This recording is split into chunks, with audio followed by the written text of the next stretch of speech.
একটা জাতীয় ঘোষণা আসবে। স্বাধীনতা সার্বভৌমত্বের ব্যাপারে কোনো ছাড় নয়। বাংলাদেশকে রক্ষা করতে হবে। এই সব কিছুর ঊর্ধ্বে উঠে দেশ আমাদের সবার। আসসালামু আলাইকুম ওয়া রাহমাতুল্লাহ। আপনাদের সবাইকে আজকের এই ব্রিফিং কে স্বাগত জানিয়ে আমি সংক্ষেপে দুটি কথা বলতে চাই।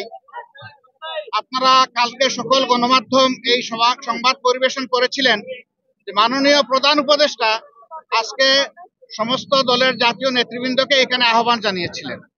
আমরা সেখানে এসেছিলাম। দল মত আমাদের ভিন্ন, আদর্শ আমাদের ভিন্ন, পথ আমাদের এক। পথটা হচ্ছে বাংলাদেশকে রক্ষা করতে হবে।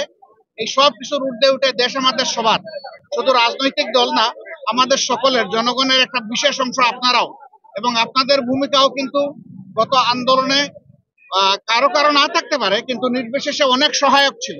এই জন্য সেই ভূমিকার জন্য আমি আপনাদেরকে অভিনন্দন এবং ধন্যবাদ জানাচ্ছি। আগামীর বাংলাদেশ গঠনে পথে পথে আমরা বিভিন্ন অন্তরায় দেখতে পাচ্ছি, বিশেষ করে পার্শ্ববর্তী দেশ, তারা আমাদের প্রতিবেশী। আমরা তাদের সাথে সৎ প্রতিবেশী সুলভ সম্পর্ক চাই, কিন্তু সাম্প্রতিক কিছু ভূমিকা ছিল অত্যন্ত উস্কানিমূলক, অসহিষ্ণু, অগ্রহণযোগ্য। আপনারা এটা দেখেছেন। মিথ্যা তথ্যের উপর নির্ভর করে বাংলাদেশকে কলুষিত করার জন্য, এই সরকার এবং জনগণকে ব্যর্থ করার জন্য তারা দুনিয়ার বিভিন্ন জায়গায় অপপ্রয়াস চালাচ্ছেন এবং অপপ্রচার চালাচ্ছেন। আমরা এগুলার নিন্দা জানিয়েছি সকলে সম্মিলিত ভাবে। আমরা একটা জায়গায় সবাই আমরা একমত হয়েছি যে আমাদের স্বাধীনতা সার্বভৌমত্বের ব্যাপারে কোনো ছাড় নয়। এখানে আমরা সিমেন্টেড থাকবো, যেমন অতীতে ছিলাম, যেমন সম্প্রতি 5 আগস্টে এই 24 সালে আমরা ছিলাম, এটাই আমাদের অব্যাহত থাকবে। এখানে পরামর্শ এসেছে রাজনৈতিক শীর্ষ নেতৃবৃন্দের সাথে, যেমন মত বিনিময় হয়েছে, ছাত্র সংগঠনগুলোর সাথে হবে, বিভিন্ন ধর্মীয় সম্প্রদায়ের সাথে হবে, আপনাদের সাথে হবে। আমরা সেই প্রস্তাব রেখে এসেছি এবং আমরা আশা করছি আপনাদের সাথেও মত বিনিময় হবে। এই সমস্ত অংশীজনদের সাথে মত বিনিময়ের পরে একটা জাতীয় ঘোষণা আসবে সরকারের পক্ষ থেকে। আমরা সেই ঘোষণার অপেক্ষায় থাকব এবং এই ক্ষেত্রে আমাদের যার যা প্রয়োজনীয় পরামর্শ আমরা সেটা দিয়ে সরকারকে সহযোগিতা করব।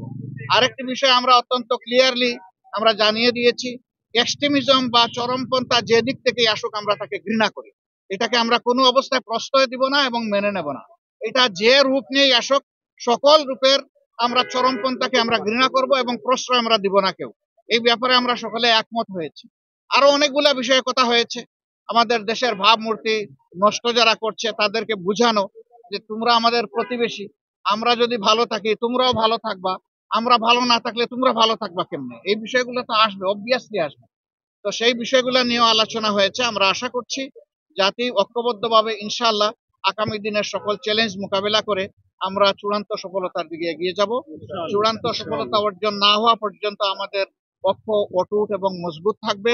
চূড়ান্ত সফলতা এসে যাওয়ার পরেও প্রিয় দেশের জন্য আমরা ঐক্যবদ্ধ থাকবো।